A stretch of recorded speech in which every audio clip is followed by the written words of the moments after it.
ओम श्री परमात्मने नमः। प्रिय बंधुओं, नमस्कार। श्रीमद् भगवद गीता के द्वितीय अध्याय के श्लोकों पर प्रस्तुत की गई वीडियो श्रृंखला में हमने जाना था कि जब युद्ध क्षेत्र में अर्जुन ने अपने सगे संबंधियों को ही विपक्ष में खड़े हुए देखा तो वह विषाद की स्थिति में आ गया, विचलित हो गया और भगवान कृष्ण से कहता है कि वह युद्ध नहीं करेगा। वह स्वयं को भ्रमित अवस्था में पाता है और भगवान श्री कृष्ण से विनती करता है कि वे उसे उचित मार्ग दिखलाएं। इस पर भगवान उसे देह और देहधारी यानी आत्मा के स्वरूप और उनके संबंध के विषय में सूक्ष्म ज्ञान देते हैं। सांख्य योग संबंधी ज्ञान के साथ साथ भगवान कर्म योग यानी निष्काम कर्म करने पर भी बल देते हैं। कहते हैं कि मनुष्य को परमात्मा की प्राप्ति को ही अपनी बुद्धि का, अपने जीवन का एकमात्र लक्ष्य मानना चाहिए और अपनी सभी क्रियाओं को इस लक्ष्य की प्राप्ति में लगाना चाहिए। विषय भोग, सकाम कर्मों का त्याग करना चाहिए और परमात्मा का निरंतर चिंतन करना चाहिए। ऐसा व्यक्ति ही परम पद को प्राप्त कर लेता है और स्थिर प्रज्ञ कहलाता है। भगवान कहते हैं कि इस प्रकार प्राप्त हुई स्थिति ब्राह्मी स्थिति कहलाती है, जिसमें मनुष्य परमात्मा को प्राप्त करता है और फिर कभी मोहित नहीं होता, कभी भी मन मोह के अंधकार में दोबारा नहीं फंसता, उसका अज्ञान दूर हो जाता है और वह माया के बंधनों से छूट जाता है। फिर से सांसारिक भोग कामनाओं के जाल में, भ्रमर जाल में वह नहीं फंसता। आज हम श्रीमद् भगवद गीता के तृतीय अध्याय पर चर्चा आरंभ करते हैं। भगवान श्री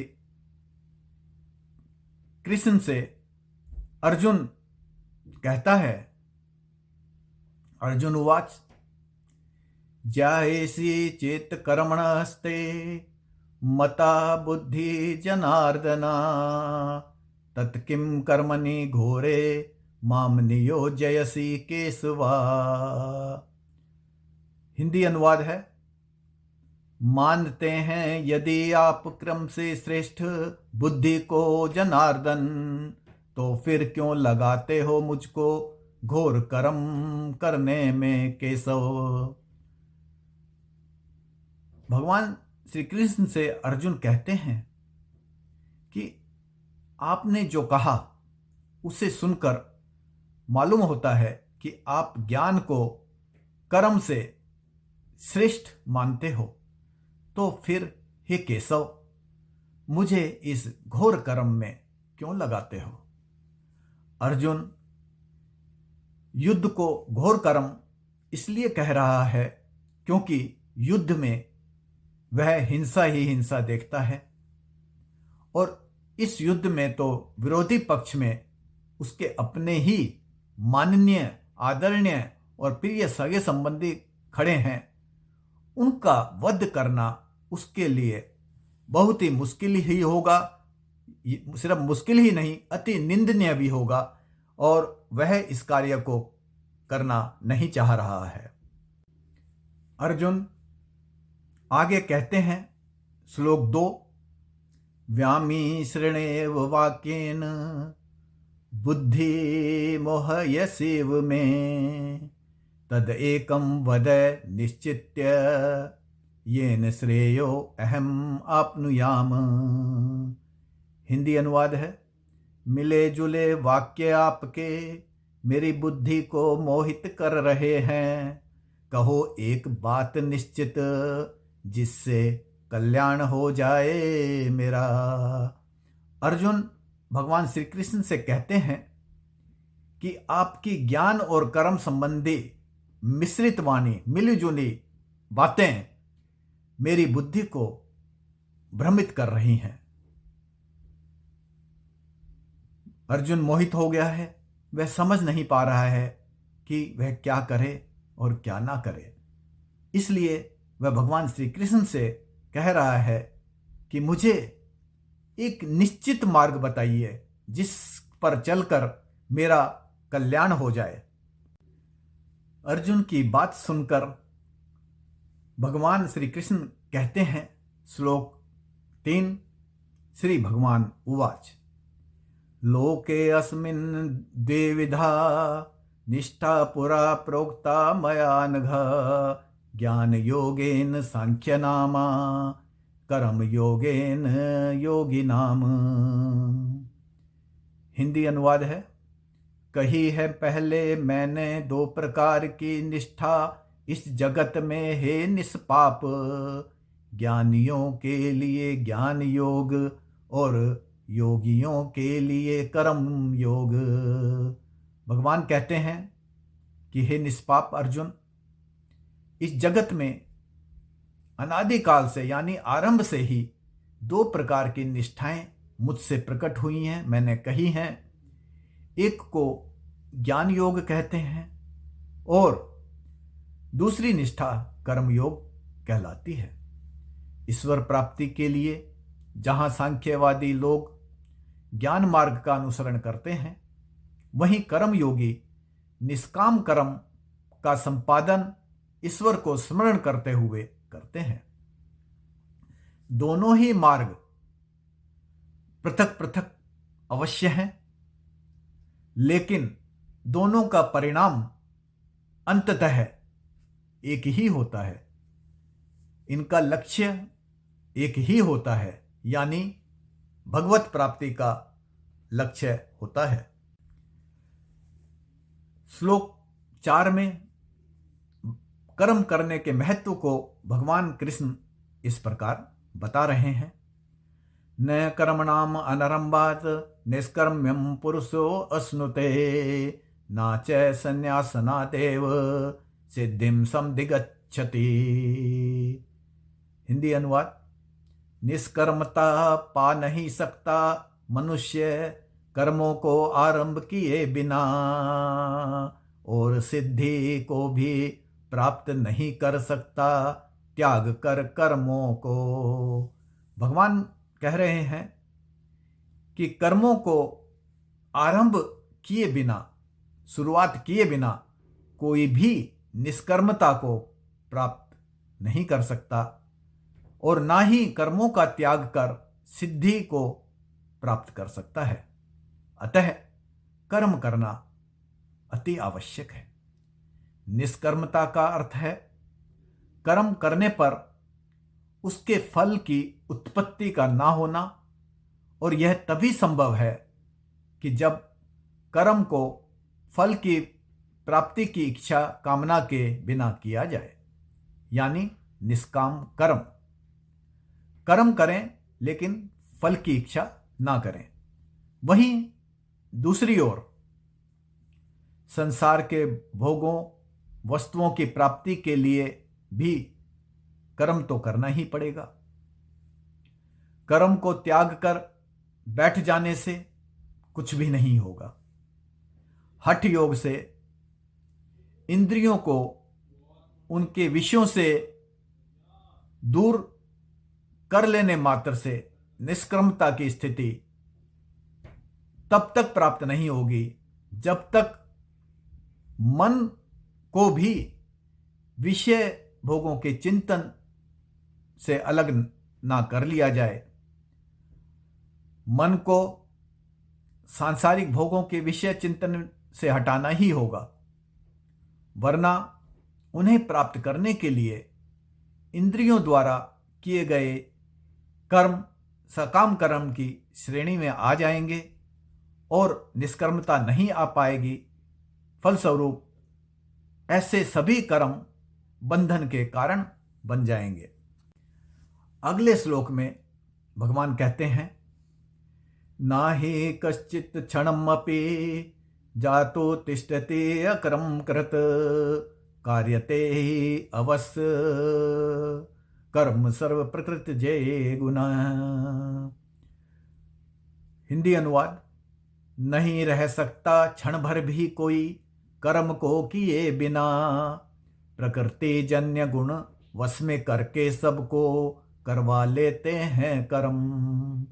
भगवान कह रहे हैं कि कोई भी व्यक्ति कर्मों को किए बिना एक क्षण भर के लिए भी नहीं रह सकता, क्योंकि जीव का स्वभाव जो उसके कर्म अनुसार प्रकृति जनित गुणों यानी सतुगुण, रजोगुण, तमोगुण के मिश्रण से बनता है, वह जीव को वश में करके कर्म करवा ही लेता है।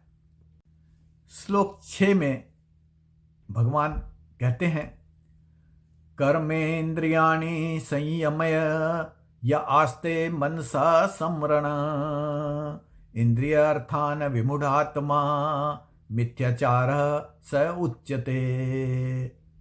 हिंदी अनुवाद इस प्रकार है, कर्म इंद्रियों को संयम कर जो चिंतन करता है मन से विषयों का, कहलाता है वह मूढ़ बुद्धि वाला और मिथ्या आचरण करने वाला। भगवान स्पष्ट करते हैं कि ऐसा व्यक्ति जो संयम बरतते हुए अपनी इंद्रियों को इंद्रिय विषयों में जाने से तो रोक लेता है, किंतु उसका मन विषयों का ही चिंतन करता रहता है, वह हमेशा विषयों के बारे में ही सोचता रहता है, ऐसा व्यक्ति मूढ़ और मिथ्याचारी कहलाता है। अतः आवश्यक है कि उसका मन विषयों में ना जाए और बुद्धि विषयों का चिंतन ना करे। यह तभी संभव हो सकता है जब मन और बुद्धि निरंतर भगवान के नाम, रूप, गुण और लीला का चिंतन स्मरण करते रहे। भगवान श्लोक 7 में कर्म योग में स्थित व्यक्ति के बारे में बता रहे हैं, यस्तु इंद्रियाणि मनसा नियम्य आरभते अर्जुन, कर्मेन्द्रियः कर्मयोगमसक्तः स विशिष्यते। हिंदी अनुवाद में, कर नियंत्रण इंद्रियों पर मन से जो आचरण करता है हे अर्जुन, अनासक्त कर्मेंद्रियों से कर्मयोग में स्थित वह विशेष कहलाता है। भगवान अर्जुन को संबोधित करते हुए कहते हैं कि हे अर्जुन, जो व्यक्ति इंद्रियों को अपने मन के द्वारा नियंत्रित करते हुए अनासक्त भाव से बिना किसी आसक्ति के आचरण करता है, वह कर्म योग की स्थिति को प्राप्त कर लेता है और विशेष कहलाता है। श्लोक 8 में भगवान श्री कृष्ण कहते हैं, नियतं कुरु कर्म त्वं कर्म ज्यायो हि अकर्मणः, शरीर यात्रा अपि च तेन प्रसिद्ध्येत कर्मणः। हिंदी अनुवाद है, करो अपने नियत कर्मों को, कर्म करना श्रेष्ठ है, कर्म ना करने से सिद्ध नहीं होती है, शरीर की यात्रा भी कर्मों को नहीं करने से।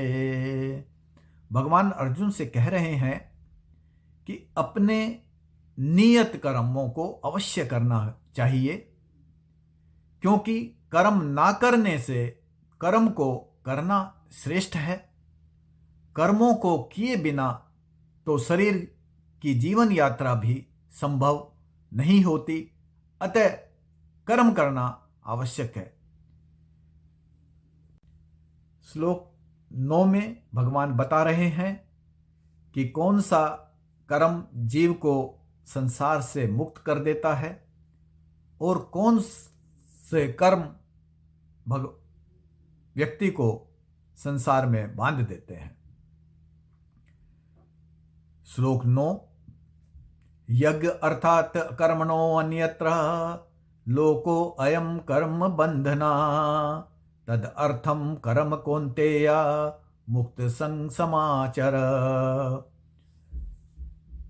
हिंदी अनुवाद है, यज्ञ के लिए कर्म कर, अन्य कर्म बंधन बनते हैं इस लोक में। उसके लिए ही तू कर्म कर, आसक्ति रहित होकर हे कौन्तेय। भगवान कहते हैं कि मनुष्य को अपने कर्म यज्ञ के लिए, यानी भगवान की प्राप्ति के लिए, भगवान को पाने के उद्देश्य से ही करने चाहिए, ना कि संसार में वस्तुओं और भोगों की प्राप्ति के लिए। भगवान की प्राप्ति कर लेना ही जीव का स्वधर्म है। आसक्ति रहित होकर यज्ञ के लिए कर्म करना जीव को मुक्त करता है और अन्य अर्थों या उद्देश्यों के लिए की जाने वाले कर्म मनुष्य को इस संसार के बंधन में बांध देते हैं। श्लोक 10 में भगवान यज्ञ की महिमा बता रहे हैं। कहते हैं, सह यज्ञः प्रजा सृष्ट्वा पुरोवाच प्रजापतिः अनेन परस्विष्य ध्वमेसा वो स्वितष्ट कामधुक। हिंदी अनुवाद है, यज्ञ से रचकर प्रजा को सृष्टि के आरंभ में प्रजापति ब्रह्मा ने कहा, कर्तव्य पालन से संवर्धन करो सबका तुम, हेतु सामग्री देने वाला हो ये। भगवान अर्जुन से बताते हैं कि प्रजापति ब्रह्मा जी ने यज्ञ से सृष्टि के आरंभ में प्रजा की रचना की और कहा कि इस प्रकार वे यज्ञ के संपादन से, यानी अपने स्वधर्म, अपने कर्तव्य का पालन करते हुए सबका संवर्धन करें, प्रजा की उत्पत्ति करें, प्रजा को आगे बढ़ाएं।